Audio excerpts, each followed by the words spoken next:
that down. Because your stage is one big wrestling chamber. The best way to start a talk is just to have everything fall apart right at the beginning. That way, got all that out of the way. Get it all out of the way. Well, hello all. Welcome.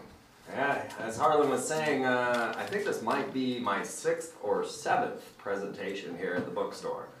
Most of these lectures have gone viral. I put them out on freemantv.com if you want to catch up on any thought I've ever had. It's all there. And yeah, so the last time I was here, we spoke on Obama cloning and the coming space war. And I blew a few minds with this talk. But you know what? I didn't honestly have all the evidence necessary to really say what I meant to say. Now I do. All right. The story has not stopped, as many of my stories do. They carry forward and continue to amaze even me. So let's open, because this talk is basically based on ET and the transhumanist agenda. And it's going to get into social programming, cloning, and some stuff that you're going to find just totally bizarre. But I wanted to open this with a little word from our former master, Bill Clinton. There is much about cloning that we still do not know. But this much we do. Any discovery that touches upon human creation is not simply a matter of scientific inquiry. It is a matter of morality and spirituality as well. I believe we must respect this profound gift and resist the temptation to replicate ourselves. Shortly after Dolly's birth was announced, President Clinton took steps towards banning human cloning experiments in the United States. The Bioethics Commission he established called upon Rabbi Dorff, along with several other members of the religious and scientific community, to address the ethics of human cloning. The commission recommended that cloning be banned, at least temporarily, while further study is done as to exactly what it would involve and what the risks are. 8 years to other world leaders took similar action. The reaction against the prospect of cloning humans has been worldwide. In his Sunday address, the Pope replied such experiments were dangerous. Today, Italy banned cloning experiments. So did Argentina. And the German government said there should be a worldwide ban on cloning. I don't think government bans will indeed stop it. First of all, because you'd have to have an international ban on cloning in order to do that. And even if you had an international ban, there's no guarantee whatsoever that it won't happen in some lab somewhere. Technology, once it's developed, does not go away. It may go underground if sufficiently persecuted. Human cloning is not going away, and already we have many legislative bodies coming together discussing the human cloning problem. Now, of course, as they were saying, and there's a lot of reasons that human cloning could be a huge problem, in that we could start generating humans for certain jobs or certain work, and the whole idea of the need of life, you know, and the sanctity of human life. You're not supposed to be watching all this behind the camera here, but Not seeing a thing. all right. The sanctity of human life, it comes full board in question if we start talking about cloning humans, and then what's going to happen with those cloned humans. Are they citizens? Are they people? The methods of human cloning have been around since Dolly was created, and the first clone to be cloned was actually split by a baby hair. This is how the techniques came about. As they cloned frogs and other amphibians, they would use, the first doctor to do this actually used a baby hair off his baby's head and split the cell. But the curious thing about human cloning, or cloning in general, is that it requires an electrical shock to the cell to make it alive. So now we got this question, is it actually alive? What is that life force, that life spark that was given to this cell to make it grow? And as they said, many people are going on and continuing with human cloning behind the scenes, such as Dr. Zavos, who actually spoke before Congress about cloning humans with another strange character known as Ra-El. I don't know if you guys are familiar with Ra-El, but he's been an object of my talks for a long time. This is a guy who claimed to meet Yahweh in a flying saucer. And he told him to begin these cloning techniques and a new embassy in Israel for the Elohim's return, which of course has a flying saucer-shaped swimming pool, I don't know. But the symbol that Ra-El wore to Congress and wants to put on this temple to the extraterrestrial gods in Israel is the Star of David interwoven with a swastika. And of course, this caused a lot of strife. But Dr. Zavos showed up with Ra-El to say that human cloning was not going to go away. And I wasn't going to show you this. In the eerie blue light of his secret lab, one of the world's most controversial scientists shows off his creation, cloned human embryos that are genetic carbon copies of their father. Oh, my babies are doing well. They look beautiful. Filmed for a TV documentary, Dr. Panagiotis Zavos implants 11 of the embryos in 4 women, one of them British, in the hope of producing the first cloned human being. Now, the reason he can get away with this is that he is working in Saudi Arabia, where the cloning is not, the legislation on cloning is not as stringent, and he can get away with cloning humans at this point. So, as I came before you before, we were talking about Obama cloning in the coming space war. I wonder how many of you were here? Just a few. Okay, so let's review. Now, I had brought this topic up in the hopes that it would gain some more national attention thanks to the fact that Barack Obama came out discussing human cloning. But no one seemed to notice. It is in my new film, E.T. and the Transhumanist Agenda. I do have Barack Obama's speech on human cloning and how he found it profoundly wrong and dangerous, as many should. But perhaps he might just be a clone himself. Now, as strange as this may seem to you, this is a singular Egyptian family. It is the family of Akhenaten.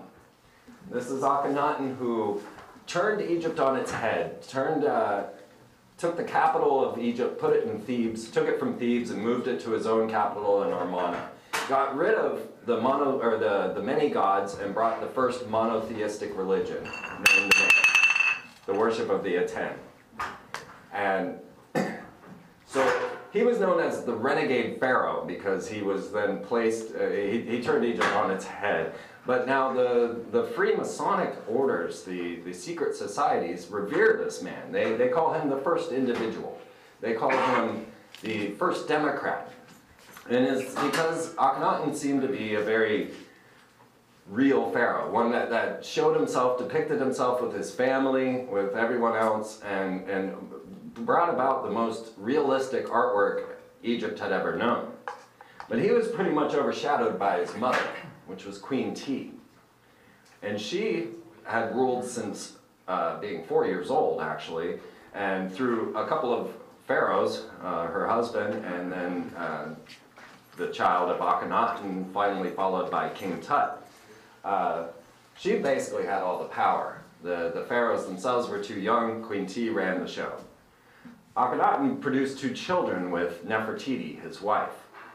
And the 2 children are actually identical to Malaya and Sasha. So I had put together the idea that it's quite possible,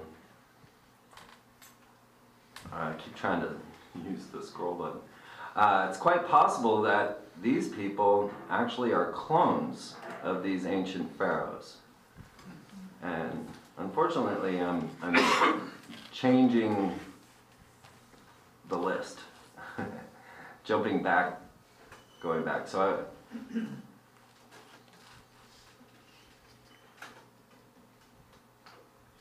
let's go ahead and just let this. So now the Secret Service gave the Obamas code names. And these code names actually fit perfectly with Akhenaten and his family. Now, I want you to know that I did not manipulate this photograph at all. I took the Time cover magazine of Barack Obama and I put it with Akhenaten's bust. I took the bust of Queen T, and that's Michelle Obama's high school photo. I took a bust of Merita Ten, and that is Malaya. Now you'll see that each of the code names that they were given actually fit the whole story as well. Renegade, Renaissance, Radiance, and Rosebud are the names of the family. Now, first of all, if we're going to call our president Renegade, this is what it means. Someone who rebels and becomes an outlaw. A disloyal person who betrays and deserts his cause or religion or the political party or friends, etc. So this is the title they've given to Barack Obama in the Secret Service. Now, you might wonder, can they actually clone a mummy? And in 1984, sorry, my screen, I can't see. 1984, they came out, a New York Times article showing that intact genetic material was taken from a mummy and cloned. Now, this is not to say they rebuilt the mummy, or brought the mummy back to life. They cloned cells. But the important part of the story was that mummification, a process that we still know nothing about. Lenin, Stalin are rotting in their mummy wraps. We don't know how to mummy like the Egyptians did. And mummification saves a viable cell for human cloning. These guys can come back. And they have. So. My ex-wife. So we have new ideas, new thoughts and theories as new TV shows come to play. I Cloned My Pet is the latest one, and I don't know if any of you have seen this, but now we're cloning animals, right? You're cloning your pets, bringing them back. Kind of getting this back into the stream of consciousness and allowing people to gather an idea of what human cloning could be. And now we're doing it first with pets, and of course it'll progress. It'll come forward and start to go towards humans more and more. But when I left the talk, in Obama cloning and the coming space war, I didn't have all the data I needed. I had announced that there was quite a good possibility that they actually cloned this mummy and brought him back.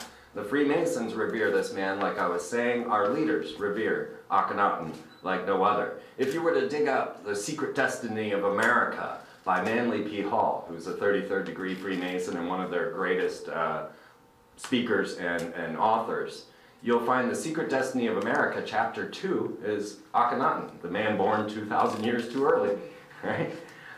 So when I left the last talk, I left with the idea that I think Barack Obama is a clone of Akhenaten.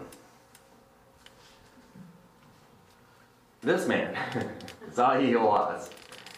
Now, he's been around since they found the tomb of Osiris.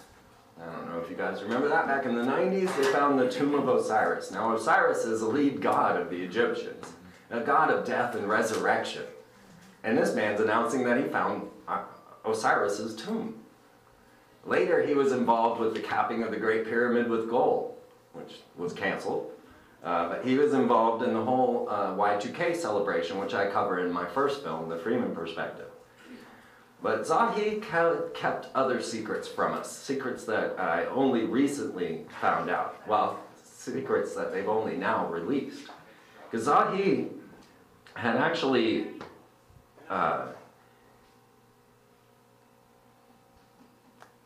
found, oh, that's the tomb of Osiris.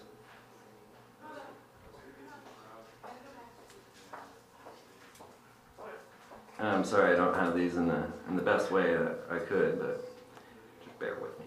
Okay, so Zahi announced that he had the genetic material of King Tut. And there's always been this mystery about King Tut and who's his daddy. Because they were certain Akhenaten was King Tut's dad. But no one could prove it because Akhenaten's mummy had never been found. Or so we were led to believe. Lo and behold, after I announced the fact that I believe Barack Obama was a clone of Akhenaten and the entire family a clone of Akhenaten's families, this man came out and said, we're going to find out who's King Tut's daddy. And I said, oh, you are you? Now you can watch this on the History Channel. And he announces suddenly, oh, by the way, we have the DNA of Akhenaten. So now I'm going, oh my God, you know, I've been saying all this, but I couldn't prove it because where was the DNA of Akhenaten? You see, the KV-55 mummy was found back in 1920s. It's been a mystery for 100 years. When the body was found mummified, they didn't know whether it was male or female. And this is because Akhenaten really has a strange shape. He's known as a hermaphrodite and often depicted as such with a cone head.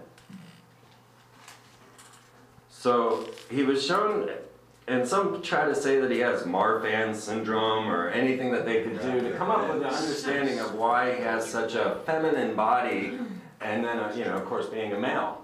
And then the cone head was always a bit strange as well.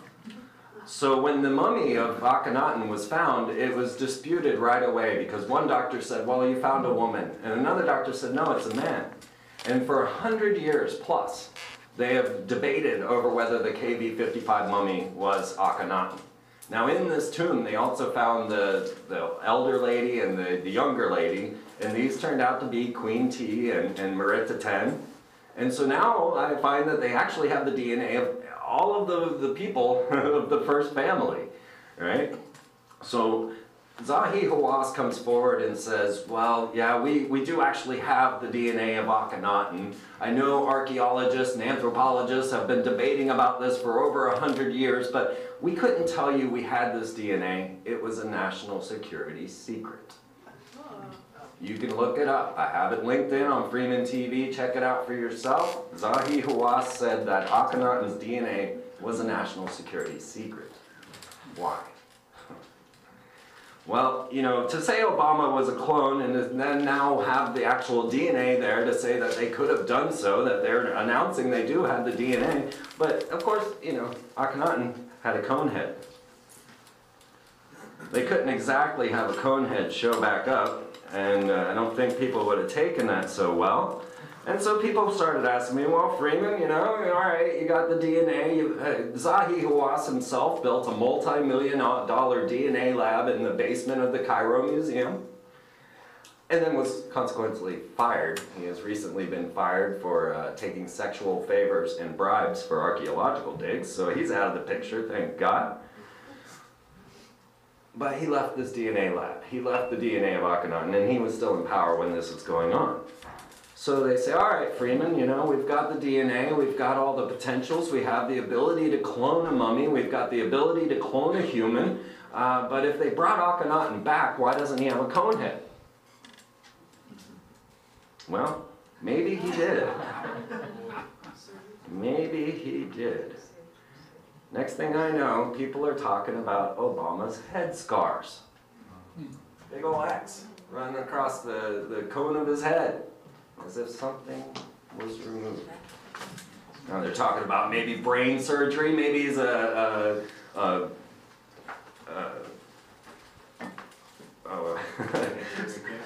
thank you, Manchurian candidate. Thanks for reading my mind.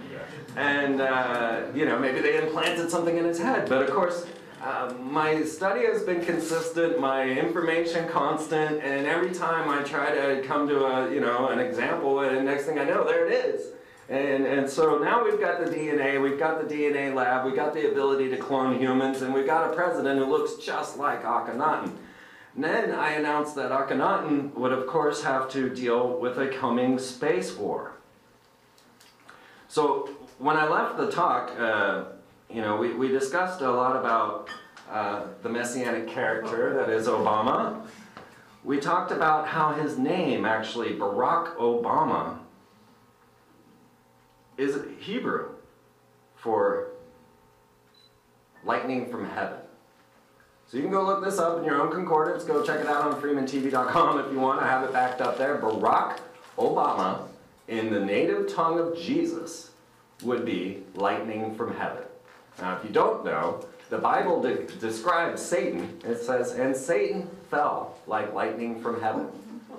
Otherwise, you could say, and Satan fell like Barack Obama, if you were talking to Jesus. Now, that's the truth of the matter. All right, there were many curious notes to go back to the satanification of America that have to deal with Barack Obama. And I'm just going to play you a short clip of this because I want to get into deeper stuff. If you guys want to follow this story longer, of course, Obama cloning in the coming space war, I didn't have the final details when I made that movie. I only had the beginning. And so now you can see that this was produced before they announced they had Akhenaten's DNA. It was produced before they announced that Obama came out on human cloning. It was produced before all of the things that are now, you know, pretty concrete evidence for me. Now, I'm just going to give you a little quick clip of what happens when you play Barack Obama's catchphrase, "Yes, we can," backwards. Now, we know that's Satan's favorite tool, right? All right, so check this out.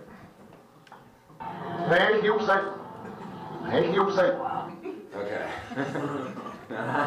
That is, yes we can, just simply reversed. You all heard it very clearly, I believe. Thank you, Satan. Thank you, Satan. I'm not going to make you listen to that song. But you can check this out on the front page of Freeman TV. And then, you know, the next thing I know that happens is Barack himself ends up heading off to Egypt to meet with Zahi Hawass. Now, there were a lot of mysterious things that happened at this moment. And I've gotten some insider information when Barack visited, and I'll leak that to you. But Zahi Hawass gave Barack Obama a tour of the pyramids. And in doing so, they happened to notice that Obama looked a lot like an Egyptian cartouche. And he says, Barack Obama himself says, "Hey, that looks like me." And Zahi says, no, I think you look more like King Tut.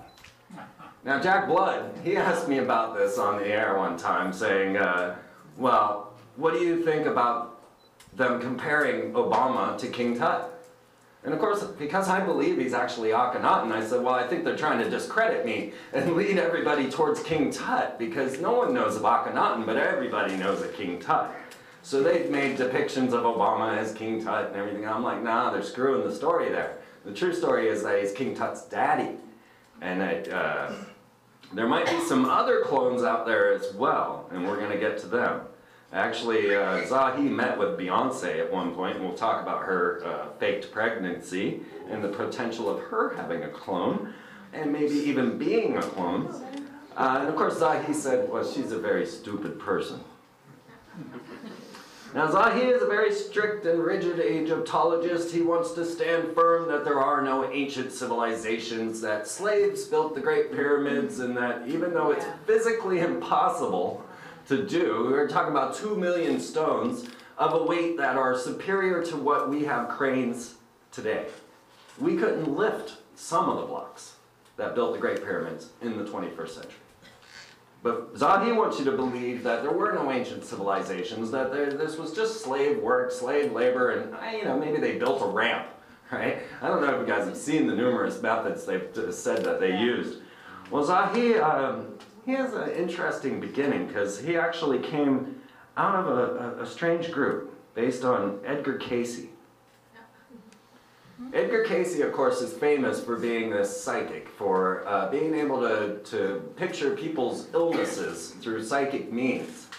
Edgar Cayce also is a huge proponent of Atlantis, and he has done many talks on Atlantis, and he has constantly and consistently said this is true. This is true. Atlantis existed, the high civilizations existed. Well, Zahi Hawass was actually paid by the Association of Research and Enlightenment, Edgar Cayce's group, to go to the University of Pennsylvania to become an archaeologist. Curious notes there. Now, I went to the ARE and I asked them about this. I said, well, wait a minute. I thought Zahi was a strict, no ancient civilization type of character. And they were like, well, yeah, that's true. And I'm like, but he gives talks at the ARE on Atlantis? And they're like, well, yeah. Well, I guess we never really thought about that. But he was there last year, he was there the year before, and he's showing up to give talks on Atlantis. So, they're lying to you. There is an ancient story. There is an ancient past. And the potential of bringing this ancient past to life is too much for them to pass up. They are absolutely working towards this end. So, we find that there is some sort of extraterrestrial connections to our ancient past. It seems to go to the stars Alpha Draconis and Sirius. And as you study more and more into secret societies, Freemasonry, you find that all of ancient Egypt, Mayans, the Aztecs, the Chinese, they all worship the star Sirius. She was known as Sophis in Egypt. Sirius is the symbol there you see that the Dogon tribe of Mali, Africa use. This is from their ancient traditions that has been passed down throughout the ages, and they say it was the fish people that brought this knowledge to them. Now, I have been one talking about the merfolk for quite some time. We have a thing that is known as genetic memory. And we find that there are certain clues and keys around, like if you go look at a building and you see an owl sitting on top of that building, that's not there for some artistic reason. That's there because the genetic memory of birds reminds them that they don't want to be anywhere near that thing. So you got to wonder about the big frostbank building and the effects that it's having on our genetics and the way that this works. Because these birds have never seen an owl, they've never been attacked by an owl, but their memory, their genetic memory knows that owl is a predator. And that's why you put them up on buildings so that your birds won't poop on everything. So we too have this genetic memory, and these secret societies have been passing down this knowledge left and right, coming back and forth with the examples. Oh, that's a different story. Right down to Austin, Texas, where you have the merfolk standing out in front of the goddess Columbia. And of course, this was put up at the tower, the UT Tower, back in 1933 by a Freemason, paid by a Freemason. So it was an Italian artist, Copini, who was paid by, oh, what's the name of the hall here in Texas? The biggest guy there. Bass? No. Shoot. What's the name of the fountain? Littlefield. There we go.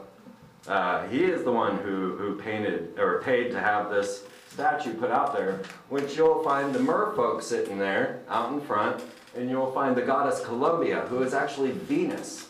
Now, of course, the goddess Columbia is in direct due relationship with the clock tower, which Charles Whitman decided would be a great place to shoot people, and many others decided would be a great place to leap to their death.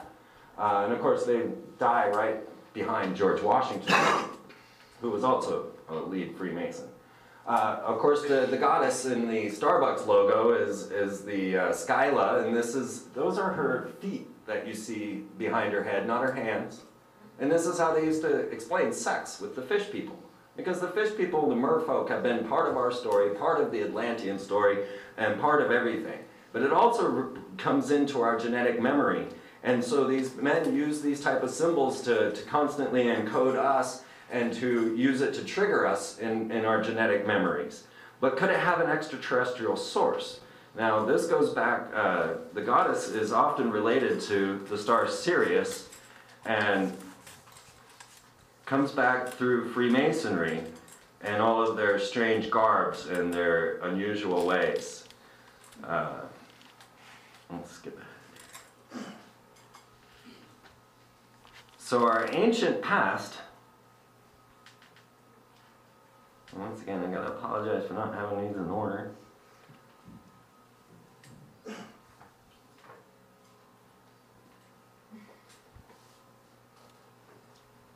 Where'd it go? So our ancient past has a lot of structures that we cannot explain, cannot define, don't know why or how they put them there. Structures that are too big, rocks that are massive with 33 angles that go together that you can't slide a piece of paper through. Construction that we wouldn't even consider doing. And yet they're trying to make us believe that the Aztecs left their fertile lands to go up to the northern Rocky regions and build massive pyramids with no written language, all astronomically aligned, set up to watch the stars. So what are these ancient structures that follow a cycle that's 26,000 years? the precession of the equinox. Now just take that into account. If we know of the precession of the equinox, the Egyptians knew of the precession of the equinox, you have to sit through 26,000 years to see it for the first time. You got to sit through another 26,000 years to prove it. Say, yeah, this is happening cyclical. So how do we get a precession of the equinox without 52,000 years of society to find it? But what these things do is actually, they're giant speedometers on planet Earth, because we can see when things are accelerating or decelerating. By watching the stars rise, especially Venus, watching Sirius rise, watching the sun rise.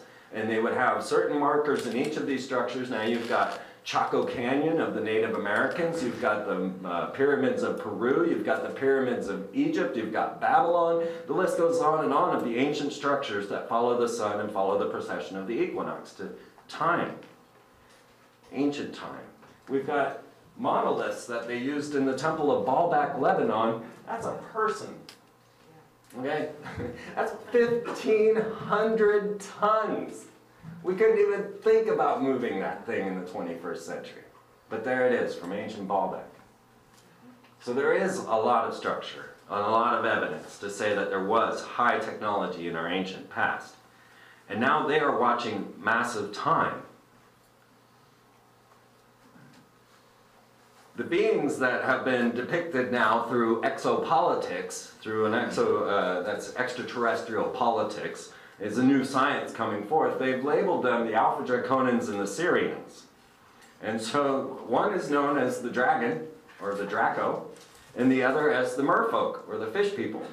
Lo and behold, if we don't have the dragon and the fish people in our main programming structures and city-states. Not to mention that just the obelisk, the dome, and the pentagram are the ancient Egyptian hieroglyph for Sirius. So if you go stand downtown, you'll see you've got the clock tower as the phallus. You've got the goddess who represents Sirius herself, and Venus. These two come together in Isis and Sothis. And then the Capitol dome with the goddess holding a pentagram on top. Now that is the hieroglyph for Sirius in ancient Egyptian. And you'll also notice that that goddess on top of the Capitol looks very strange. I don't know if you've ever gotten a good close-up look. I have it in my film. She looks just like the depictions of the weird humans that existed back in Babylonian times. You start looking at pictures of Enlil and Enki and Ninhursag, and you're going to see these weird faces. They really got strange body structure, and of course that's exactly what the goddess on top of the Capitol here looks like. Then I ended up at Manly P. Hall's library. This, again, that 33rd degree Freemason that stood, who writes all of the, I'll get a close-up of this, who writes on all of the Masonic secrets. And this is the doorway to his library. And what you'll see here, let me go to the next picture. Well, I wanted you to notice that they're being worshipped. And then I'll give you a close-up.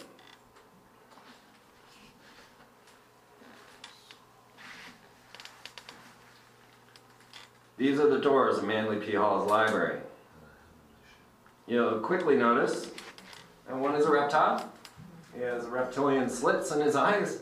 I'm not sure when these doors were carved. It had to have been the early 1900s when Manly was around and doing this stuff. And then, of course, the other one, a fish man. And then, as I showed you, these men are being worshipped. And you'll notice that the reptilian is holding a pine cone. And this is typically a sign of the pineal gland, in a way of getting inside of the third eye, the mind, and being able to transmit transcendentalism, right? And then the merfolk, the merman, he has a penis staff, or reproduction, and you know, cloning and technologies. Well, the description that they gave of these two, oops, that's the wrong one, these two races, from exopolitics themselves. Now, when exopolitics came out, they weren't talking about the Pope and the Queen. But I happen to find that these things fit perfectly. So the Alpha Draconins control human elites, institutions, financial systems, keeping everybody in scarcity and struggle and insecurity. This is the way the reptilians stay in charge. This is the way they keep themselves in control. But their opponent, the Syrians, were ones that they could never defeat because the Syrians had so much technology that they couldn't defeat each other. So then they formed a union and maybe landed on planet Earth and started what we know of as the divine right to rule. and their bloodlines carry on and on. Up to you to believe whether that's possible or not. But the symbolism is consistent, and of course I have hundreds of hours going into this very story. Then I came to Barack Obama and his current state, and when we walked through the whole symbolism, I found that they have a list of terror tactics they plan on using on us. Werner von Braun came forth to tell us exactly what they had planned for us. And he seemed, now Werner von Braun, you know, he's a Nazi. An ardent Nazi, yes. SS, full brotherhood, doing all the rituals and everything else that they had before them. And of course, he came over to America for Project Blue Book, or Project Paperclip, and began working with a young man known as Walt Disney. Well, Werner von Braun, now a Jet Propulsion's laboratory scientist getting us up into space, announced that there was going to be a method to bring about their Luciferian dialectic and their new world order. He said first they're going to use a Red Scare. They're going to use the Russian scare to start this process of a new world order. Following that will be terrorism. And of course, that's where we were back in 9/11. They said after terrorism will come asteroids. Well, so I just took Werner von Braun's word and said the next scare will be asteroids. So we've been through terrorism, we've been through the Red Scare, it's time for asteroids. Well, lo and behold, as I said this, they announced, oh my God, there's an asteroid coming towards planet Earth and it's going to destroy all life in 2029. Or maybe 2036. Maybe not at all. But the real reason we want to tell you about this is because the asteroid is named Apophis. You know, Apophis is the first serpent deity of destruction of Akhenaten's religion. In other words, it was Akhenaten's Satan. Well, the asteroid they announced was named Apophis. So all of a sudden I had Akhenaten in office battling his ancient nemesis, Apophis. What were the odds? And of course, Werner von Braun having placed it all. So, following the scare tactics, the next scare tactics to come were extraterrestrials. So once they announced Apophis, Jet Propulsion's laboratories set out with their asteroid watch. They set out and put out the space-based space surveillance system. They started launching other satellites up into space, started putting out different techniques of being able to watch deep space and to see into the infrared. So they put out the WISE telescope. They put out, well, the Vatican put up their Lucifer telescope. Let's get to that. So, next thing we know, everything's going right according to plan. Just as he had said, just as they were saying that they needed all this surveillance to go up into space to make sure we were safe from any incoming bodies. Where did my folder go?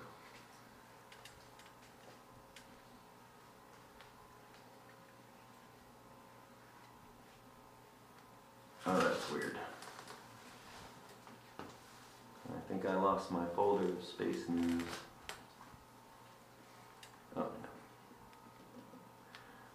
no. Okay, so here is the news headline. It's called Apophis. It's 390 miles wide, and it could hit Earth, right? So there, you know, there's the fear of Apophis. You know, just to prove it to you that I wasn't making that up.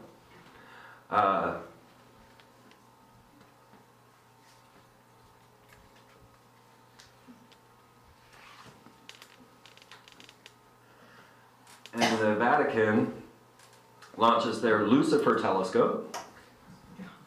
Yeah? Yeah, the Vatican was like, well, it wasn't really us that named it, it was the Germans that made it. But you'll see they went through a lot of effort to make sure that the Vatican's telescope was named Lucifer, being the large binocular telescope near-infrared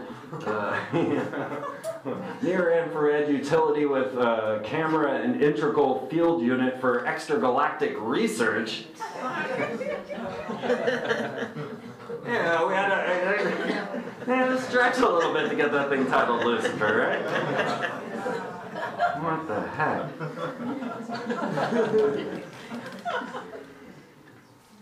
That's in Arizona. That's right. That's right. And it's not that far away.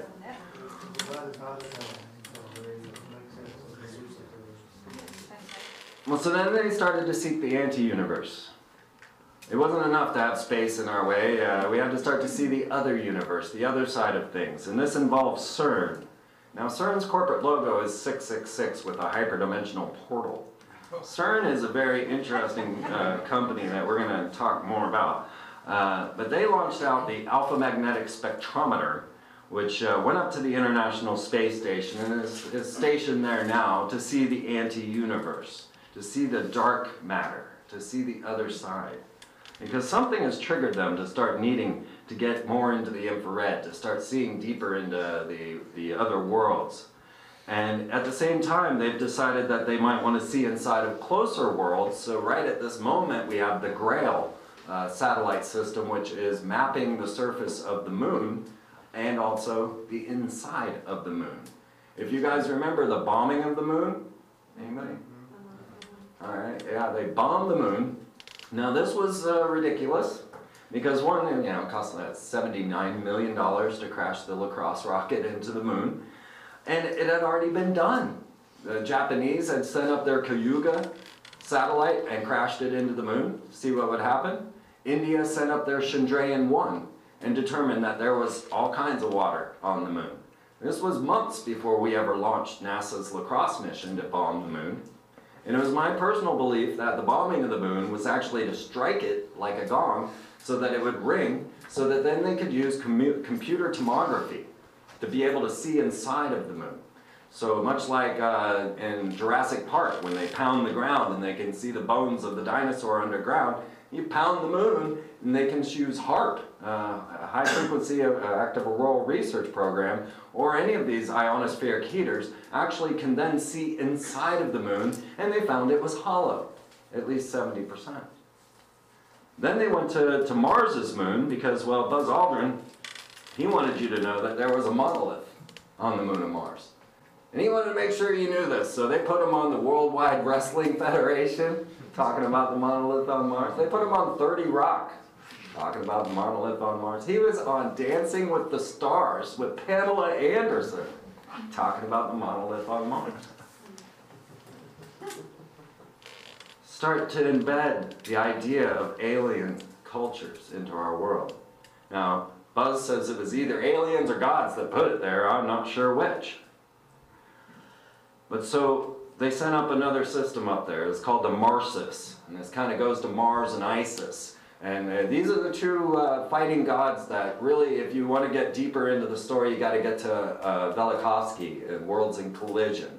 And you'll find that Venus was a comet that came into our solar system, and that it caused great havoc in the entire solar system until it settled down. But then it had kind of sent Mars off on its own careening path. And so most of the ancient stories of catastrophe, the deluge, and the stories in, I believe it was Isaiah or Joshua, telling the story of incoming asteroids, incoming fireballs, and then followed by this massive, well, the Earth stood still. So now they have sent up rockets to Mars's moons, Phobos and Deimos. Now this means fear and panic are the names of Mars's moons. Now Phobos has been one that has been very strange. Now no one ever saw Mars's moons until 1877, even though we had telescopes long before that. Suddenly there they were. And now we have gone and investigated with the Marsis, and we found out that Phobos was hollow. Now Phobos is the one that every satellite that's ever been sent to it has vanished. And recently the Russian satellite, Phobos, what did they call that one? Phobos Grunt, has just recently crashed back to Earth. This was just in the news not long ago. So once again, another lost Phobos satellite. But the Marsis program managed to go in silent running, as if it was some sort of silent submarine. They shut down all electronics, they shut down all systems, except for the ones necessary to see inside of Phobos. And they did. And they reported it hollow. They also reported, well, we won't be able to show you a picture of the monolith. They brought it up again. because we had to shut off all the electronics to do a silent running to Phobos. This is all going on in your space right now. So the next portion of the story, after Werner von Braun had told us that we'd make it through asteroids, the next part was extraterrestrial. Extraterrestrial threat was what's needed. And so, of course, all of a sudden, we've got films, The Event, we've got V, we've got, endless alien stories. Did you know that the day the Earth stood still, which once again goes back to the Mars-Venus story, but the movie itself, have you seen this new one?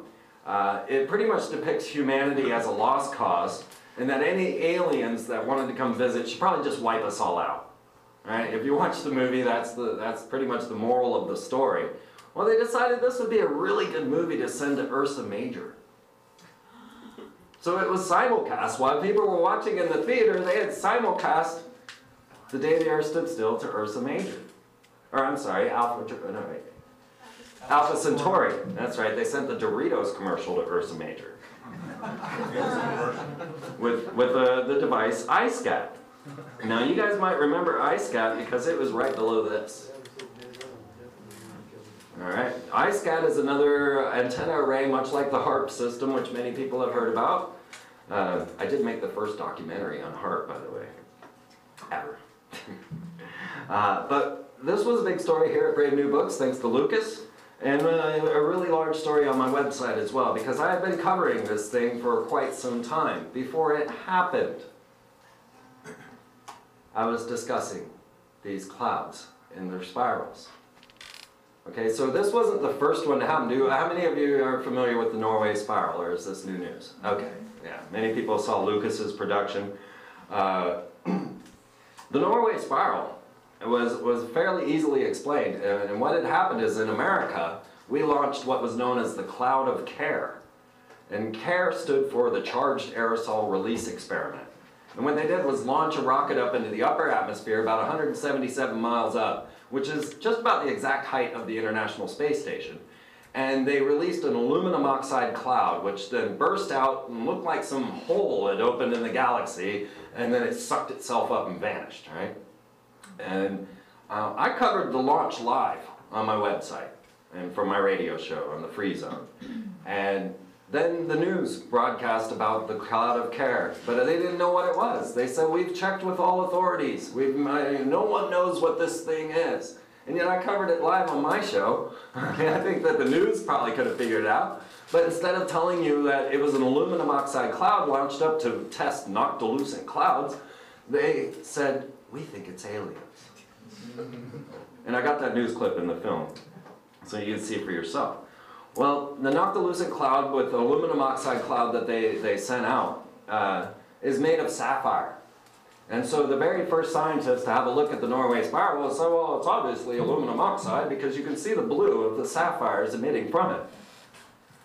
Now, the Cloud of Care didn't form a spiral like this. The Cloud of Care, it did spiral because the rocket spiraled as it ejected it, but it didn't make a crazy pattern such as this. What we got here is that right down here at the bottom of this hill is the iScat antenna array in Norway. And so what it seems is they're pulsing this thing with their ionospheric heaters. Now iScat has the capability, like I say, to send Doritos commercials to Ursa Major. I'm not exactly sure what they're testing with this system, but I've been watching a lot of them. And this isn't the only one. It's been over Russia, over China, over Norway, and over America. So this is something new that they're dealing with. But of course, they're trying to bring us to the fear of alien invasion. So of course, the Vatican came forth, and they said, well, we're going to have a massive ET conference. And they had their scientist, their Reverend Benjamin Funes, come forward and say, well, yeah, aliens are real. Yeah, and they didn't suffer original sin because they weren't born of Eve. Yeah, so now we got the Vatican saying, well, yeah, aliens are real and they're better than us. Another Vatican astronomer, this guy, very strange, he's actually the curator of the Pope's personal meteor collection. And he came forward and said, well, yeah, I'd baptize E.T. if he showed up. But Benjamin Funes, he was actually sent off to work with CERN. And as soon as Benjamin Funes, this guy was admitting absolutely aliens are real. Now he's working with CERN, and they're launching off this alpha magnetic spectrometer to see into the anti-universe. And as you see, I had many different examples of these strange missiles.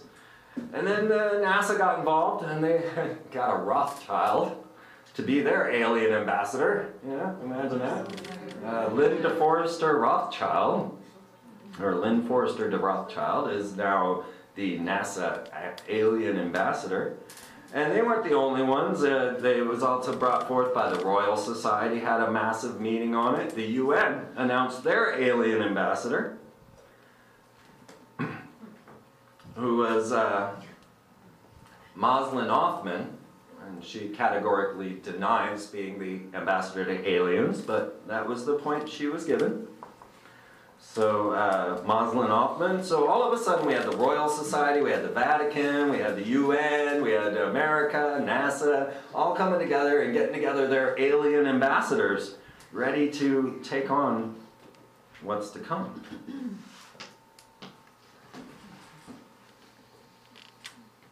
Meanwhile, they began launching off into space. The secret space war carried forward, and most people don't know about the flying Twinkie. Maybe some of you have heard of this. It is known as the X-37B, and is a mini space shuttle about the size of a pickup truck that is robotic and carries around with it some sort of secret space program.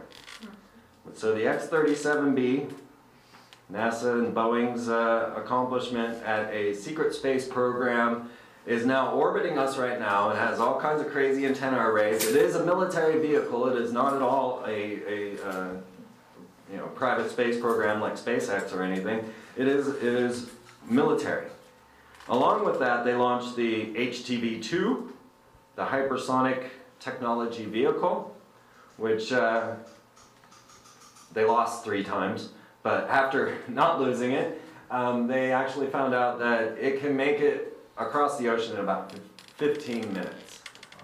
I forgot the exact speed, but many times over the speed of sound. Which oceans? Over the Pacific. It can make it from, I think they said it can make it from California to New York in 10 minutes. And it's up there now, you know, it's ready to drop in at any moment. And meanwhile, we have many antenna arrays around the globe. This one is in Australia, and as I began talking about it, lo and behold, if there wasn't this strange droid eye that started showing up in the satellite relays. So all of a sudden now we've got, and you'll see that's directly over the antenna array, which is right here, and the Learmouth Solar Observatory is there as well. Now, I've had some theories about what's going on. Of course, I often go back to the secret societies and their symbols and their messages, and they constantly speak of this second sun. And there's always the symbolism of the 2 suns. Even Barack Obama's symbol of the rising sun, or Target's symbol of the sun, and the sun behind the sun was always a key figure. Well, it's been found that there was a potential binary star for our solar system. And it's known as G1.9. And strangely, it looks exactly like the Firefox logo. Right? Now, we found that most solar systems are binary. Most of them do have a second sun, some even trinary like Sirius. But when you're in a binary star system, you know, you go out and you get pulled away and you move slower as you get distant. But then as these 2 suns start to come together, speed picks up. And the closer we get to the second sun, the faster everything goes. But you would never be able to determine this from Earth because all the planets would be speeding up, the entire solar system would be speeding up, and so everything would stay relatively the same. But if you had giant monolithic structures that watched long distances of time, you would know when the planet started to speed up. Many have talked about the potential of some sort of catastrophe coming our way. We had Elenin, we had Planet X, well, we had the String of Pearls event where the comet struck Jupiter. I personally believe in this binary star system. And there is a group of scientists in Spain, star viewers, who have announced that G1.9 is heading straight towards us. NASA says, no, it's an exploding nova, it's just getting bigger. And they said, no, it's getting bigger because it's heading at us, and we are heading at it. Now, of course, this always goes back to the ancient stories and the ancient past, and we find that, you know, we have these certain triggers that bring about fear. And of course, one of these triggers, other than, yes, we can, being thank you, Satan, is 666. I don't know if you know, but in Hebrew, 6 looks like this. So your monster, 666.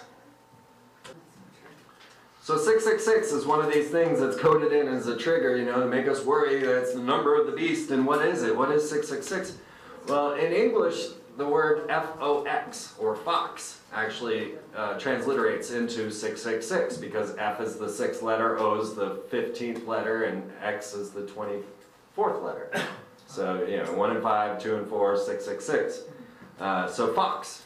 And of course, as I showed you, the G1.9 looks exactly like the Fire Fox, or Fire 666 logo. All right? Conoco also breaks down into 666 and a pentagram, and of course Disney and Monster, and you'll find numerous 666s all around. And then it also boils into the VW logo. So if you took it to Hebrew, you got 3 V's because you're crossing 2 V's to make 3, and there you have, once again, 666. But the 66 is actually the number of the fallen angels according to Kabbalistic practices, which is what our leaders follow. And so W actually is the letter or number 66 of the fallen angels.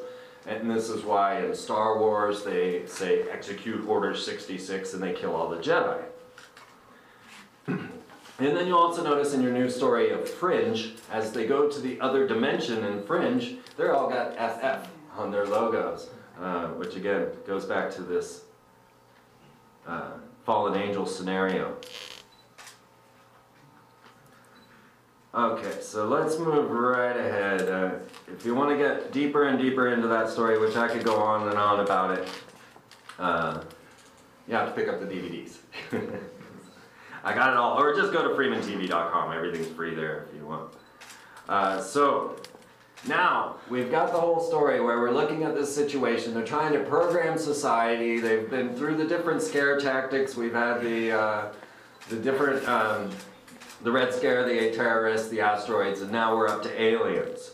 And of course they're programming this through all the different media streams, and they want to program the youth into proper reactions to the systems that they're going to bring about. So in order to program the youth, they use all their tactics of comic books, cartoons, commercials, billboards, you know, whatever. And they're using this to program a dark hero, or this fallen angel type character. So you'll see that they killed off Superman back in 2000. Now Superman is a quintessential Nephilim. He's a fallen angel that came to Earth, has superpowers, and is able to, you know, well, leap buildings with his... But they killed off Superman. They turned him into 6 clones, which I thought was pretty interesting, but these 6 clones didn't really take off. The one clone that they made sure was primary was a black Superman who carried guns. What does Superman need with guns? Nothing. But it's for programming the youth, for programming what they want you to be. But then they says, let's do away with Superman, let's make Hellspawn our true character of worth. So Hellspawn was brought into the picture through Image Comics. So Superman dies, he's replaced by Hellspawn. Hellspawn fights pedophilic rapists. That's his...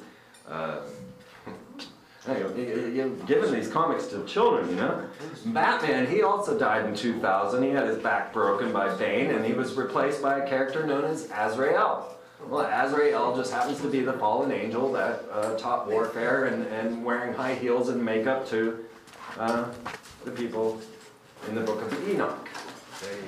So suddenly Batman was a fallen angel. And then of course V for Vendetta, which you'll find at all your Occupy movements.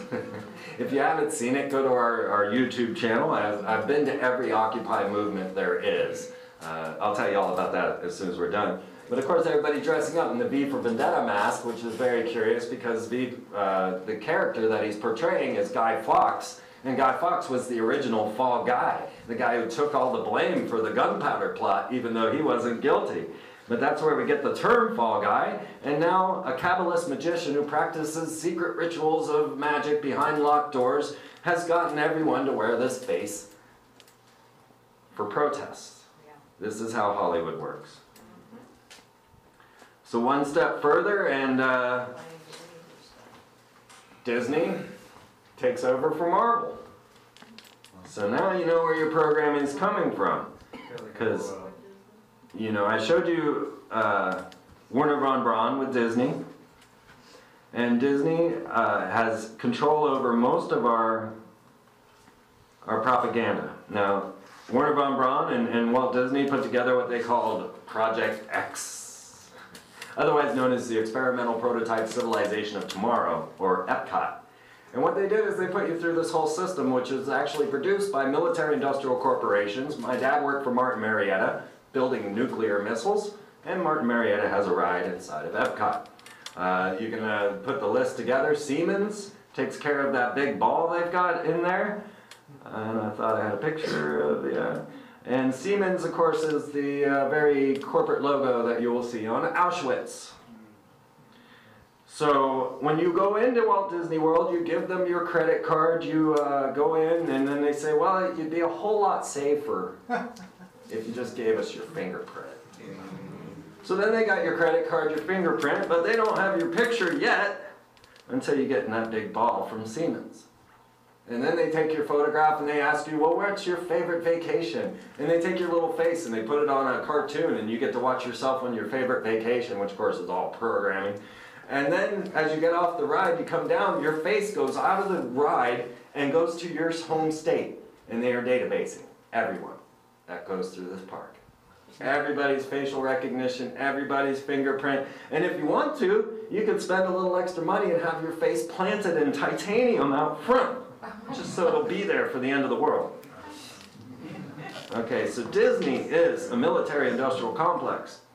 Disney admits that they've had no greater campaign to get people to pay their taxes.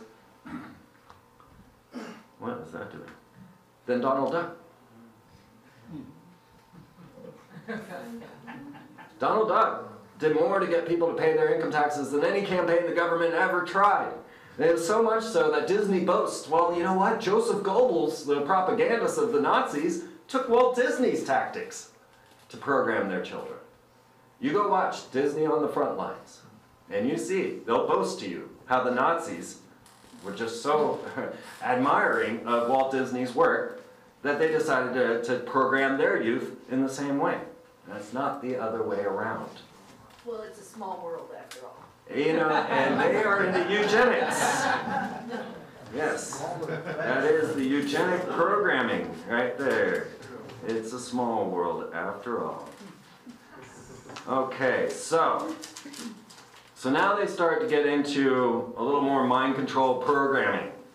And of course, Walt Disney is the man behind the mask. The one you see here is Alan Moore, the magician I was telling you about, who programmed all of these people. And Madonna, of course, connected with Disney. Britney, of course, connected with Disney. Justin Timberlake, connected with Disney. Christina Aguilera, connected to Disney. Michael Jackson, connected to Disney. All right, they're all Disneyites. All Disneyites. And the Sorcerer's Apprentice. And they're using these means and methods to start to program the children. And what do they want to program them into? Blood sacrifice.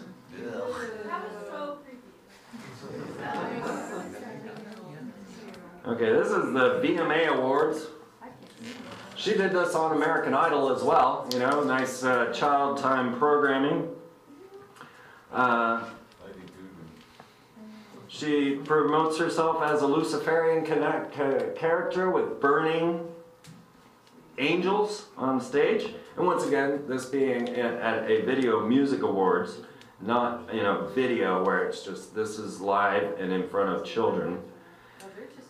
And Lady Gaga, of course, is the one that they have brought forward so that we could all talk about her, to make this almost an open agenda, to bring it all to the forefront, because Lady Gaga in Rolling Stone magazine claims that she dreamt of this Illuminati ritual where she had a child laying down on a bed strapped, and she had slit the wrists and was pouring honey into the wounds. You can go read this in Rolling Stone magazine, Lady Gaga. And her mother says, oh, Gaga, that sounds like an Illuminati ritual. And what the heck does Gaga's mom know about Illuminati rituals, right? You know, pouring honey in the, I've never heard of this before. I study this stuff, right?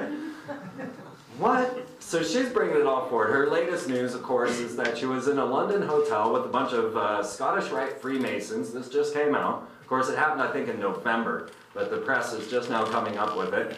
And left a bathtub full of blood in the hotel. What? Yeah, check it out. It's in the news right now. And of course, she was meeting with a bunch of Freemasons. It's of the Lord. Now, She's so gross. when you...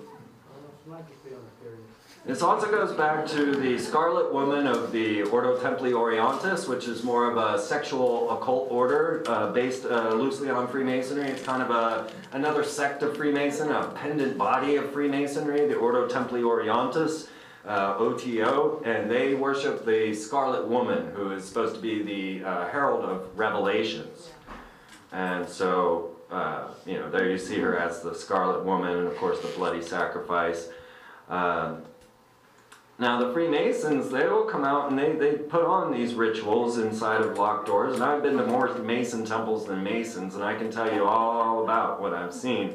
And I've also seen that Roy Kroc of McDonald's is a Freemason, Dave Thomas of Wendy's is a Freemason, Colonel Sanders is a Freemason, and these are just a few of the obscure ones. You know, all your food are weapon systems, all these fast food companies, and of course every corporate logo is a Masonic logo. But this is what you would dress up like if you were going to go into a Mason lodge and take your oath of agreement, which is binding yourself under no less penalty than to have your throat cut across, your tongue pulled out by the roots and buried in the rough sands of the sea. And you wear a noose around your neck and you're blindfolded and you have, you know, a pant leg rolled up and your shirt bared and all that. Well, so lo and behold, at the Video Music Awards, what happens to Pink? She shows up in full Masonic regalia. Yes. You'll see that instead of the rolled up pant leg, she has the checkerboard floor of a Freemason. Let me see if I can get both those pictures up at once so you can see it together. Pink. This is Pink from...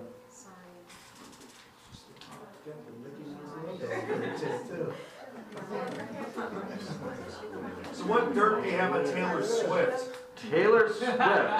She was actually, she was tried. She was the one, did they ridicule her on stage? Was that her? Kanye West. She's wearing red too. Yeah, well she came out in white. Oh. And then, was it Jay-Z? Kanye comes out, ridicules, and now we got Jay-Z Kanye connection with the Freemasons and all. The new one, Lana Del Rey, which then Brian Williams and NBC News, after she had a very bad performance on Saturday Night Live, said the worst Saturday Night Live musical guest ever. Right. Well, you know, most of them can't sing. They have auto tunes going on, like Britney. You know, poor girl. Michael Jackson. No, it's covered up with body paint. They couldn't afford for him to get the word out because he was going to start exposing them. And that's why they had killed. Or was he killed? I have another theory. So now you see that they are actually programming your youth, and they are putting all of this into the system and engineering a new type of family, as Disney ABC calls it. And of course, the new modern family are transvestites. And you'll know that the Nazi Party was actually formed in a gay bar. I don't know if you know this, but the Nazi Party was very gay. And they actually did not like effeminate gays. So they would get rid of effeminate gays, but they loved the hardcore gays. Washington, the brown shirts are mostly gay. Have you seen Washington? Washington. Yeah, I mean, And his little boyfriend Lafayette. Rick Perry, his boyfriend. Yeah, well, as just a little side note here. Whoa. A month after Michael Jackson died, this turned up in the Chicago Museum. Now, our current timeline believes that this bust has always been in the Chicago Museum. But my timeline says different. Because now we're talking about time travel and extra-dimensional travel. I interviewed the head of the Time Travel Institute, and he told me that I was most likely correct about Michael Jackson. Now, Michael Jackson, he knew that he was in trouble. And he came out on 9/10/2001 and gave a New World Order talk. And, well, of course, you know, his family, when questioned as to why Michael died, they said the Illuminati killed him. Now, whenever somebody says that, don't take that serious, because the Illuminati is a catch-all phrase. It's not the Bavarian Illuminati. It's just a catch term that came out in our current time because conspiracy theory is a new science. So now we just kind of use it as a catch-all phrase for the Brotherhood. Well, Michael Jackson hired a roboticist to transfer his soul into the robot so that he wouldn't have to die. And so that when we did have human cloning up to a proper potential, he could then transmit his soul into that body, like Avatar. This is why I often don't think that Barack Obama is actually Akhenaten himself, but just Akhenaten's clone. And you can see that, you know, the comparison is pretty, right? And I have this superimposed like the Barack-Akhenaten pictures. But what happened was a month after Michael Jackson's death, now when we say death, you know, he was shown climbing out of the back of the coroner's vehicle. I don't know if you guys followed this that close. He was shown pacing around in the back of the room as they were doing the news story about his death. You can go see all this. I've got it saved in a file called Weird Stuff on my YouTube. And then next thing you know, Michael Jackson's hiring this roboticist, and this was years back, to transmit his soul into this body. But then Michael Jackson goes off to a very rich store, I forgot the name of that, but a very expensive store, and he starts buying all kinds of multi-million-dollar things there, and including King Tut's gold sarcophagus, or a replica. And now the guy following him around with the camera, this is the same guy who filmed him holding the baby over the balcony. Same guy's in the room with Michael Jackson, and he asked Michael, well, you know, why are you buying all this stuff? You know, are you going to get buried in King Tut's tomb?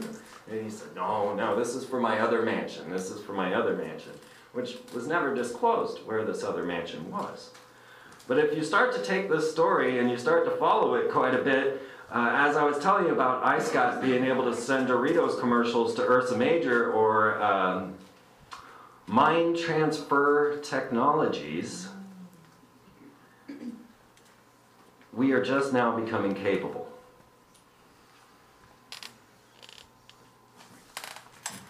I'm glad you brought up Michael, because I had forgotten.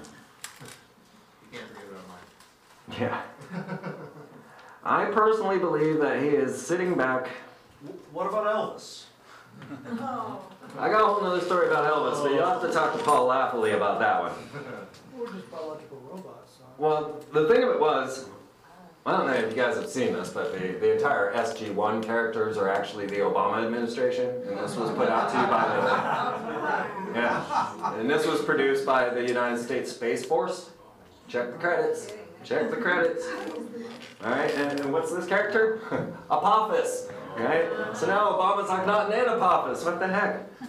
All right, but CERN now, we've got nations, Israel begging to give them billions of dollars. We've got nations all over the world giving CERN billions of dollars. Do you think this is to find the Higgs boson? Is this to find the God particle? Why are nations paying so much money into this thing? A Large Hadron Collider. What is it? It's named Atlas and Alice. So we've got the king of Atlantis, Atlas, and Alice through the looking glass, down through the portal, right? Well, one thing that most people don't know about CERN, now they are about to announce whether or not they've actually found the God particle or not. The latest news is we're about to announce whether or not we figured anything out.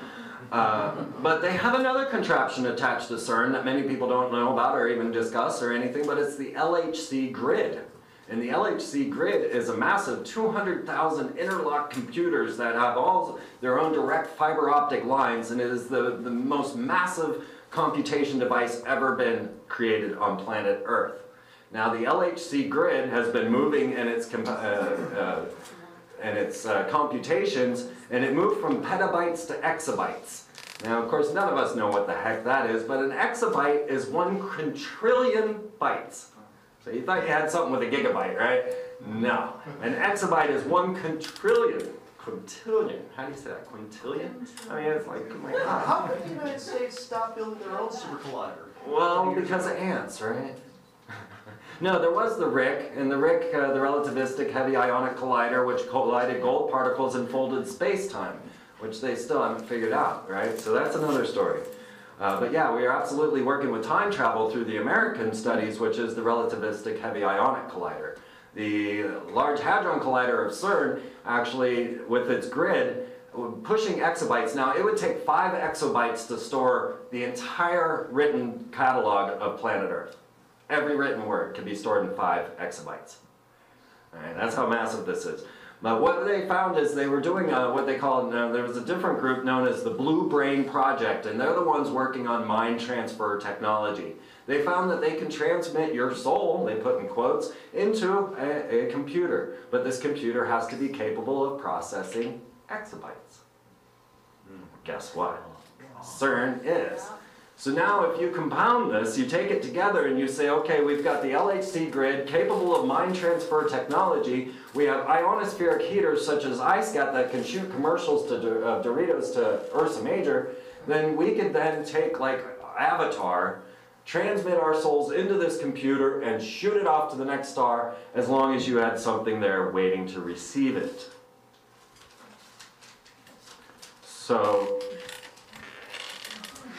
what could we have waiting to receive it? Well, currently, they almost evacuated the International Space Station as the Russian rocket blew up on the launch pad or crashed back down to Earth before it could come up, and they weren't going to be able to get any more supplies up to the ISS or the ISIS. And so they were going to evacuate the International Space Station. And this would have left 6 adult stem cells and Robonaut 2, hanging out with 4 iPhones. Now these 6 adult stem cells that are sitting up on the International Space Station, launched by the last Atlantis space shuttle, which was the 33rd launch of this space shuttle, which was supposed to be the launch 233, but then they moved it, switched it, put it backwards, and they put 234 before 233. It was very confusing, couldn't figure it out. But Robonaut 2 is now up and functioning in the International Space Station and hanging out with 6 adult stem cells that were launched up with the iPhones. This was the last mission of the space shuttle. Now these 6 adult stem cells are there for human longevity. They're there to study human longevity. And Robonaut 2 is a telepresence robot, which means you can transmit yourself into it. So that's what's going on in the International Space Station at this point. I think there's lots more to our story than meets the eye. And the programming that they are conditioning all of us to is to the dark hero and a warrior type mentality. I think that we've reached the end of this portion of the story of E.T. and the transhumanist agenda. And we should all take a quick pause before I come back and tell you. Well, let me go ahead and go through this real fast. Okay, so the elite began building a global society. And they were building new structures, new cities, and preparing for this new global society. Each of these cities are actually extraterrestrial because they can launch into space. There's Astana in Kazakhstan, Canberra in Australia, and of course DC in America we have. But the newer cities that they're putting up, well, first of all, we're led by this man right here. Now, Henry Kissinger set out to get the UN control over, well, the world, and he had set up 10 regions of America for the 10 regional governors to control. And of course, Barack Obama has just now announced that he has the legislation set, and they are picking the 10 regional governors. This was, in coordination with Richard Nixon, that they set up this UN regional zones. But Richard Henry Kissinger was the main overseer of the city of Astana. And Astana, that means threshold, and is a new city of the strangest city you can imagine. Now from the air, Astana is set up as an ancient seal of Solomon to bind spirits. It actually looks just like this. And this is the Bicentennial Mall in Nashville, which is also designed exactly as a seal of Solomon to bind spirits. Then you get above Canberra in Australia, the next global governance location, and of course it looks like a seal of Solomon to bind spirits. So I've been tracking these different cities as the New World Order 21st century capitals, and they are preparing these as the new city-states to take over once the catastrophes or whatever calamity that they're intending will bring about. Here are the seals. You can see the symbol, you see the curvature, and then these break down into a star sign that can be tracked back to, I believe it was Sirius. And Solomon had designed 72 of these seals to bind the different spirits that he had conjured, the demons as they called them. And you will very quickly see that these two can be compared very easily. You'll see the curvature, the line, and then this here coming up, there's actually an obelisk over here that stands up. Each of the things are actually included in there, and so they are designing the new cities to be seals of demons. Where was Astana? Astana is in Kazakhstan. They're actually building the first indoor city there right now. One of the richest places, that's Dubai, and Dubai is the other one that I was tracking was as one of the same. Now Dubai is announcing that they will be the leader in privatized space programs. And of course, what's in Dubai? Atlantis, right? Okay, so... Boy, I don't feel like I concluded this on a great plot because I wanted to get deeper and deeper into what the solutions are. So I want to close this up, and we're running out of time. So let's leave that there. You are living on a planet now, and I'll just give you my final statements on this, where human cloning is an absolute potential and probability. The elite of our world now see that they have the ability to transfer their minds into a cloned body. Therefore, eugenics works for them. They can kill off all of us and need to kill off all of us because they're going to live forever. They are certain of this. They've had all the evidence from their ancient past to lead them and guide them forward into this belief. They are now seeking the anti-universe, trying to find ways to break holes into it using CERN. And get to the other dimension. They are looking at ways of traveling through space without a body, and they are designing ancient seals of Solomon as new city plans in their new global world order.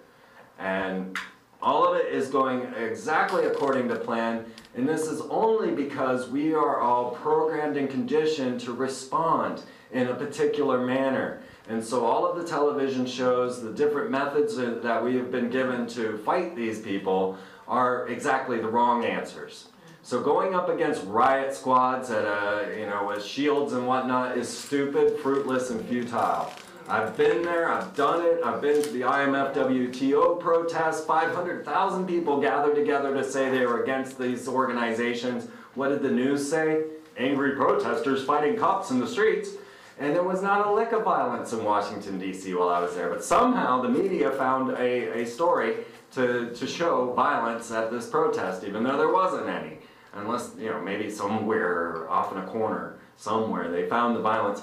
And then they made sure that that was the only picture in every newspaper all across the United States. Even though there were thousands of photographers and news crews there, one photo was shown throughout all of the news. They are programming us to be these angry, rebellious characters. They are constantly predicting this, programming it into the Hollywood mainstream so that we look at things and we want to oppose them. And what they are not doing is guiding us to our own synchronistic selves, to the fact that we are guided by the divine, that we actually all have a soul's purpose that is there for us to follow, and it has been usurped, stolen, and taken away through religion and finances. Money is a spell that denied you God. And now we all believe and think that that's the only method of salvation, and so we consistently and constantly go back to the elite to try and save ourselves when they want nothing but us dead. So we need to turn our tail and move away from this aggressive opposition, and we start to move towards what we're calling the friendship agenda. And we do have a new social network site called friendshipagenda.com so that we can all meet up, talk, and actually meet in the real space. You can go there and join, and then you can meet with all the people. They're all amazing, wonderful people that I have met personally and had them all join. We're up to about 1,200 members now.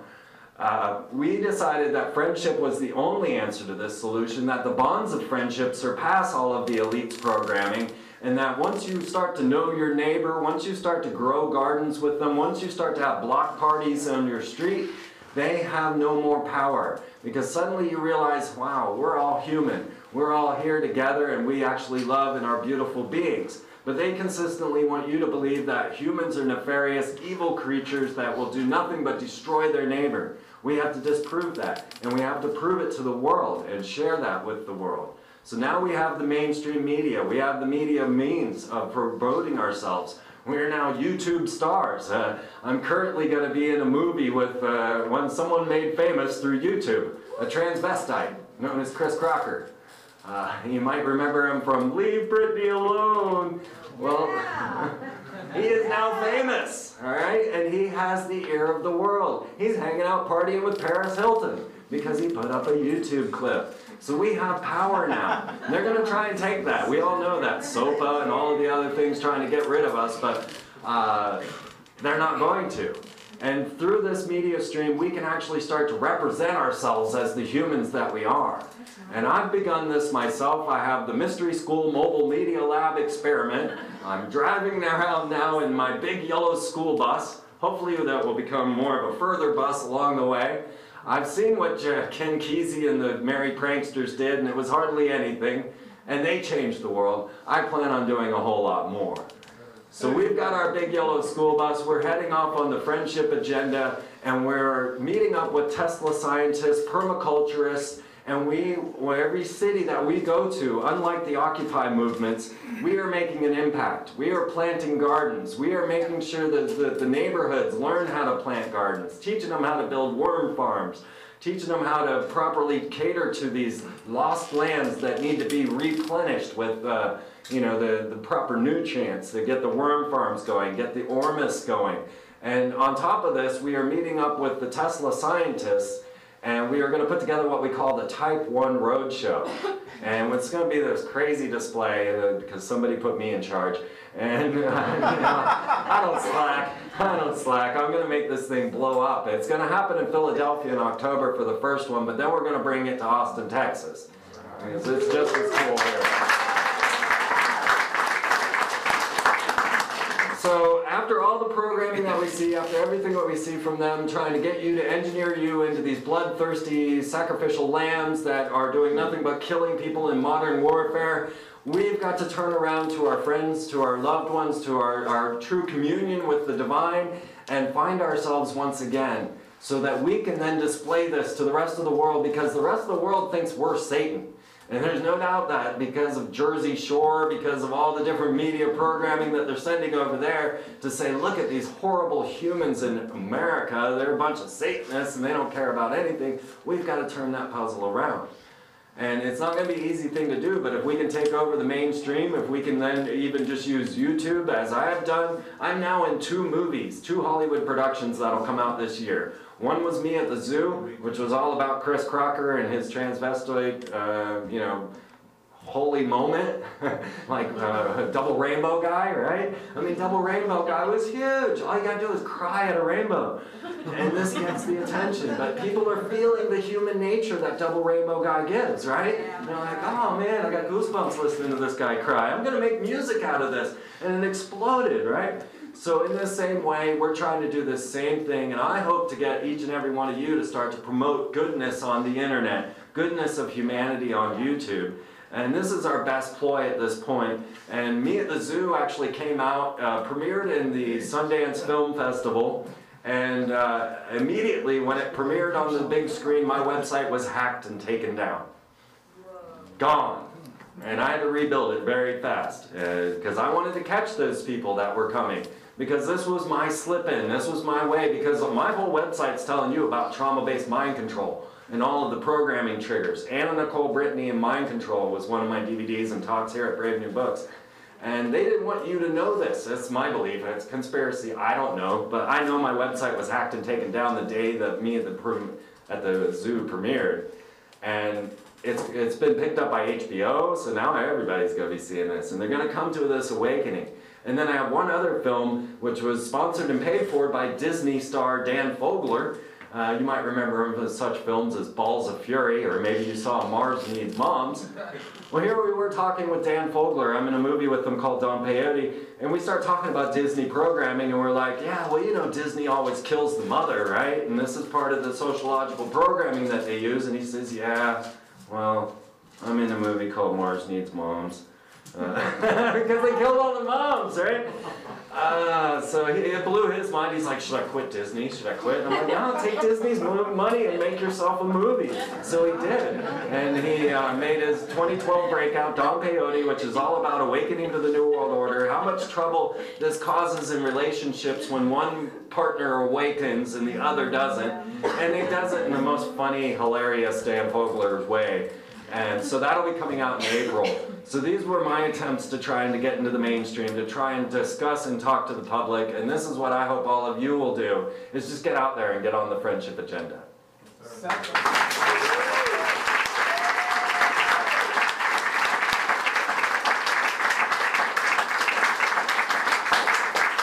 all. Thank you all. I can't believe you all showed up. This is... South by Southwest is coming up. You should do something there. It might be there. I'll be in my big yellow school bus heading to Hollywood at that moment. What can we do to help? Well, like I say, the only thing I can think to do is to break the idea that we are these evil beings. We have to start to promote ourselves emotionally. You see, emotions are something that they are very against, and very programming into the transhumanist agenda was that emotions need to be eradicated. They're coming up with pills and other mental projections that can shut down your emotions. You know, it'll help you quit smoking, right? So emotions are the key, and if we start broadcasting our emotions out to the world, even if it's not on YouTube, even if it's just like at a grocery store, giving a smile to someone, we've got to build up the friendship agenda. We've got to start to show our true nature. Yes? One of my personal kind of messages that I got about all this, you're absolutely right. But also, every choice that we make, we have to realize we are making a choice towards life or towards death, because these are death cults. Right. And we want to make the choice towards life. So we want to have integrity in our choices and really think about what we are giving our power to, because each one of us have tremendous power. I don't know if there's any way for us to, you know, we don't have the machinery to see what happens when we put goodness out there on the other side. Right. But I'm pretty sure that we've slowed them down for years because of the goodness. Absolutely. I was in Washington, D.C. in 1993 with a group of Rainbow Gathering people, the original Occupy, if you will, sitting out in front of Bill Clinton's White House for 9 days. And at that very time, as we had all gathered in peace in front of the White House, they were doing a study on prayer and whether or not it would affect and it was right when we were there. So we were compounding that whole thing. And so that's probably why they got such high or such low crime rates during that prayer. We were there as well, and we didn't even know that this was going on. So yeah, absolutely. We have so much more power than they tell us. And they want to keep us boxed in and believing. I mean, you know, you got your bitten apple here. This is actually the bitten apple of Snow White, and it's poison and puts you to sleep. That's where he came up with the logo. It's in Steve Jobs' own biography. So, you know, that's the whole thing. We've got to get back to human-to-human contact, and we've got to break out from this whole programming. Yes? I had a question about CERN. All right. Are you familiar with the connections between CERN and the god Apollo at all? Apollo? Just for instance, like, I was wondering, maybe you could tell me, but maybe not. CERN, or Cernunnos, the long form, is a Celtic god associated with Apollo. The French town that CERN is located in is named after Apollo. It had a temple to Apollo during Roman times. And then there's a statue of Shiva, the destroyer god, outside CERN. And, well, some people have connected this to Revelation 9:11, the angel from the abyss named Apollyon, Right. the destroyer. Do you have anything to add to that? I don't. Although I did look into a lot of that, and of course the Apollyon connection And the Higgs, the God particle, right? The Yeah. Their God. What was I going to say to that though? I don't know. Yeah, I'm sorry. I did have something there, but yes. At one time, they were working on building a fusion reactor at Marseille, or near Marseille, and I don't know how far that is away from CERN. I've always wondered if that project was still going on, and something happened in that collider, what it might do to that other project. Right. There was a lot of interesting things when they turned on CERN. Actually, the Norway spiral, CERN was at full power for the first time when that happened. And they said they were going to be punching holes into the other dimension, and that it might cause strangelets and rogue black holes and all of these critical problems. And of course there was a time-traveling owl that shut down the whole system when it dropped a baguette on the wiring. I don't know if you caught that. Yeah, CERN. I have a whole CERN news section on my website. So anything you want to go back and look up, you know, it's all there. Didn't they have like a massive explosion when they turned the thing up full power? Like they had a coolant failure and there was this explosion in a certain portion of the CERN? I don't know. The only thing I remember is the time-traveling owl dropping the baguette. I can't remember any other major shutdowns. Before it ever went online, it was severely damaged and had to be completely redone. Okay. Yeah, I probably have that backed up somewhere. Because, yeah, I mean, I started talking about CERN when I was on Access way back with William Henry. And, you know, they didn't even have the LHC grid then yet or anything. Hi. I studied genetics at the same place where I studied U.S. history, UT, so I might be wrong on this. Your genetics thing with Barack Obama, we were studying Dolly the sheep at that time, and Dolly was getting osteoporosis, old age diseases, and the explanation was that Dolly was receiving chromosomes from a sheep that was aged, and hence the chromosomes were turning on old age problems, and Dolly was getting old age problems at a very young age. Right. Wouldn't Barack Obama, if he got genetic material from someone from Egypt that was old, wouldn't he be having these old age problems? Yeah, and it's hard to say, you know. My man, have you not seen articles that specifically show like the graying of his hair? I'm not trying to Right. show. He has aged quite a bit. It's interesting because the office of the president, it seems that like everyone, or always birth certificate. They do. They like die immediately. But yeah, you know, and the problem being that the guys, Ian Wilmot and out there at Roslyn, didn't even bother to know which sheep they had gotten the cells from, you know, so we don't even have a knowledge of where the cells came from, because they didn't even expect to be famous, right? They were just sitting there in their little ranch in Roslyn, which of course Roslyn Chapel plays into this whole story too. And yeah, they didn't keep any records as to what, you know, where the sheep came from or anything. Do you have any thoughts on? Go ahead. Do you have any thoughts on the upcoming 2012 Olympics or prognostication possibly? Because I mean, I'm sure you know the logo looks like Zion. Yeah, the Zion, and then of course the alien icons that they have. Oh man, I got their name right there in the back of my head. Mitterrand and whatever, the one-eyed aliens that they have. And of course, the single eye plays into the story a lot too. I was doing just a crude, it just occurred to me one day to look into that a little bit, and you know, I'm sure it means nothing, but you know, it's the 30th Winter Olympiad, so XXX in the Roman numerals, and then I started thinking to myself and trying to find connections. And I thought, okay, 2012, and so I'm like, all right, well, how can I bring that together? I just thought lines of latitude and longitude. I'm sure it means nothing, but I happen to plug in 30 degrees latitude, 12 in longitude, and it happens to be in Libya. So I thought that was an interesting, thing. Again, probably means nothing, but again, with the war that just happened, and it seems to me, I know the architecture and the city layout of London, obviously the city of London. So I know in 1984 they had this giant flying saucer hanging out over the Olympics. And, it might be a really good time for that type of programming for the alien arrival for the 2012 Olympics. It seems like a culmination of something will happen to me. Yeah. I don't know, for 2012 I'm like, okay, nothing's real. Nothing is real. There's no such thing as a presidential election. There's no such thing as legislation, government, religion, or any of it. Money, it's all a thought. Yeah. Let's just let it all go for 2012, all right? Forget it all. Forget it all. And then we'll let you all go so that we can get down to the real brass tacks and just start chatting. And I gotta use the restroom. The Robonaut card game, isn't Big Ben supposed to be recorded in 2012? I haven't looked at that card. I was just looking at the Lady Gaga card recently. Where Weird Goes Pro.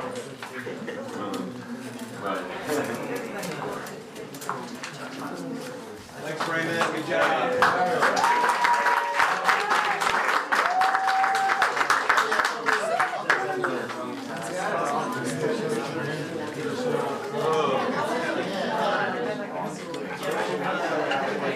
I'm a Freeman, you're a Freeman.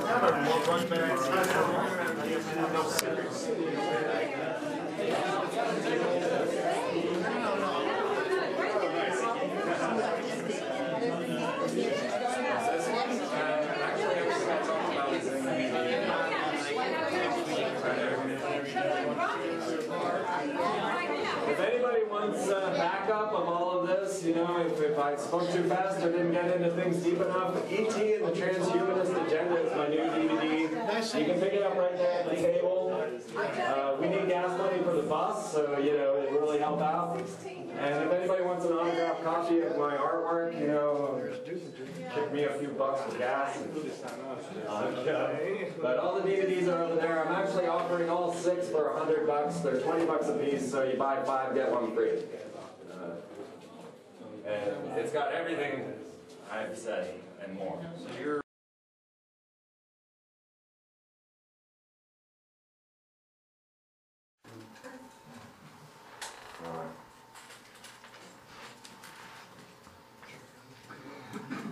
How you guys enjoying this? Oh, yeah.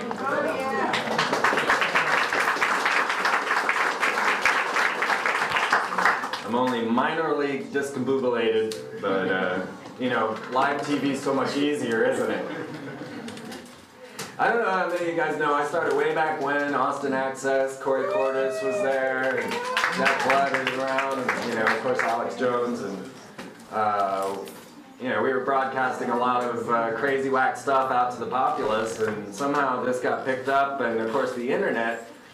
We didn't have YouTube. There was no such thing as YouTube. And so we decided that we'd start branching out and putting our stuff up and putting it on YouTube, and now we've become globally known. Thanks to Austin Access, thanks to the fact that we have this ability to broadcast. And I want to get to our methods of solution before long. How long have we been talking? An hour? Or just an hour? Okay. So I want to get through this portion of this pretty quickly. I could probably just give you this last little point. And of course, Disney's logo is also 666. The lottery, yes, with the 666. And then the words that you can make from 666, because in Hebrew, 6 is V, but in English, 6 is F. So FFF. Okay, man, I'll fill in. Go ahead. All right. Freeman? Yeah. You got 2 minutes. 2 minutes on the tape. All right. Well, let's go ahead and swap the tape.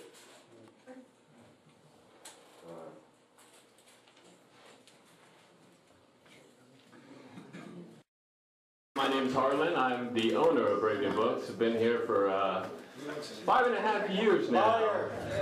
What's that? Okay. Where's the beard? Right, where'd the beard go? It's been 3 years. I know you got to keep them guessing sometimes, you know?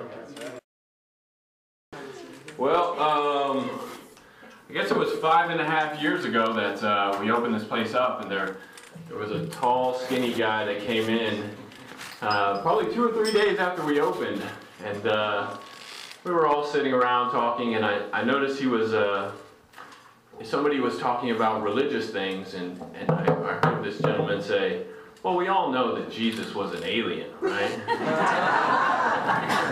And I thought, I have to talk to this guy.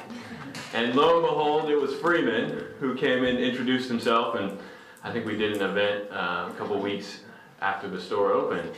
And so Freeman is a true friend of the bookstore, has been here literally since day 1 or day 2. And we're so glad to have him back, and it's so glad to have all his friends back. It's so good to see so many people that I haven't seen in such a long time. So please keep coming back. We'll have lots of good stuff in store, but nothing quite like tonight.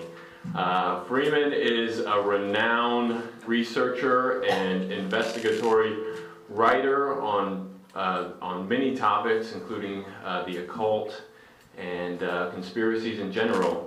And I think you're all going to walk away very satisfied that you heard something you probably never thought of or ever heard before.